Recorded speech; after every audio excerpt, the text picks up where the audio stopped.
The United States just threatened China with a 500% tariff. Not 10%, not 50, 500. And Beijing's response might be the most terrifying thing Washington has ever heard. Silence. Within minutes of the announcement, the dollar wavered. Commodities spiked, and financial markets shifted into panic mode. But here's what nobody's talking about. While America screamed punishment, China whispered strategy. And that whisper is reshaping the entire planet's economy. Stick around because what happened next reveals why the American century might be ending not with a bang, but with a tariff threat that backfired spectacularly. The threat came like thunder. U.S. officials announced a proposed 500% import tax on key Chinese goods: steel, semiconductors, batteries, consumer electronics. The justification was China's continued purchase of Russian crude funds aggression and undermines global security. The message to Beijing was clear: comply or bleed. Cable news exploded with patriotic fury. But beneath the rhetoric was something far more primal: fear. Fear that Washington was losing control of the global economy it once built, that the dollar's dominance was slipping, that the future no longer answered to its voice. Here's the contradiction nobody wants to admit. The United States still imports Russian-origin fuels through European intermediaries, yet the White House condemns China for doing openly what America does in silence. The irony is suffocating, and the rest of the world sees it. The 500% number wasn't designed for Beijing's economists. It was designed for Ohio voters, for Fox News panels, for the illusion of empire still intact. But if China retaliates, American consumers pay the price through inflation and shortages. This wasn't strength.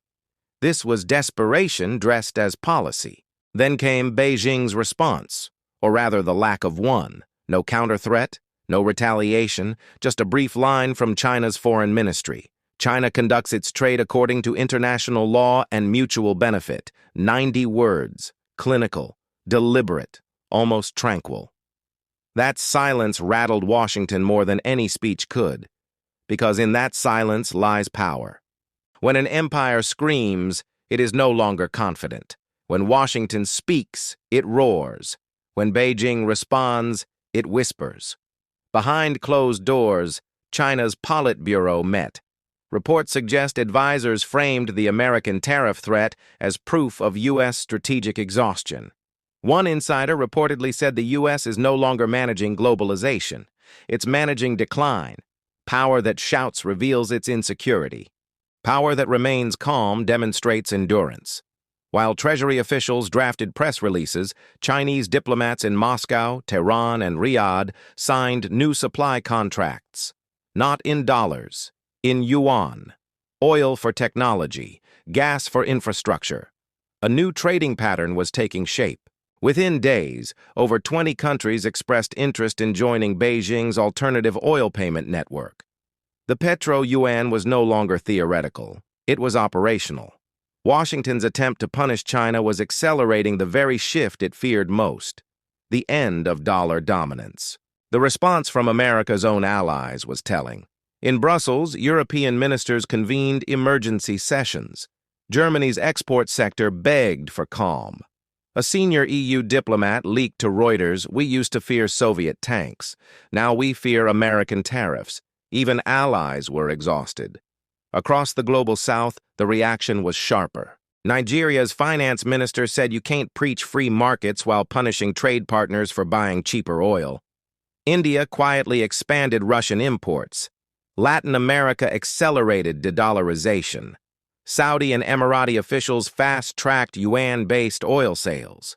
Small moves, but together they spelled something monumental. The world's patience with U.S. moral authority had expired. Beijing's foreign minister Wang Yi flew to Cairo, then Nairobi, then Brasilia. Everywhere the same message: China seeks stability, not escalation. Behind those words lay partnerships: energy security, infrastructure, long-term trade in local currencies. While the West shouted sanctions, China whispered cooperation. The tariff threat exposed a deeper truth. The world no longer judges power by decibels. In the 20th century, power was tanks and speeches. In the 21st century, it's composure and continuity. Beijing's silence had become a mirror reflecting the West's hysteria. Within weeks, economists stopped calling it a trade dispute. They began calling it the bifurcation. Two parallel worlds, one orbiting Washington's sanctions and the dollar, the other anchored by Beijing's credit lines and energy corridors. The tariff threat meant to isolate China accelerated the division. The final irony came from ordinary people. In Cairo's markets, traders laughed at America's sermonizing. In Mexico City, cab drivers asked why democracy always came with higher gas prices. The country that once sold hope now exports threats. By the time Washington's fury settled, the world had already moved on. Markets absorbed the blow and learned to move around it. The American century wasn't collapsing. It was fading. America's armies still roam the world, but its word once sacred no longer carries the same weight. Beijing never needed to win this confrontation. It only needed to wait for Washington to lose control of itself. While America dramatized its outrage, China expanded its reach. More oil contracts in Yuan. More trade corridors through Central Asia. The calm wasn't surrender. It was strategy. The 500% tariff will be remembered not as strength, but as a confession of weakness. A sign that the empire no longer trusts persuasion, only force. But force decays the moment others stop fearing it. And today, from Beijing to Brasilia, the fear is gone. What we're witnessing is the quiet handover of history, from an empire of noise to an empire of patience. The tariff threat that was supposed to punish China ended up revealing who truly holds power in the 21st century. If this opened your eyes, smash that like button and subscribe for more deep dives into the geopolitical shifts reshaping our world. Drop a comment. Do you think the dollar's dominance is ending?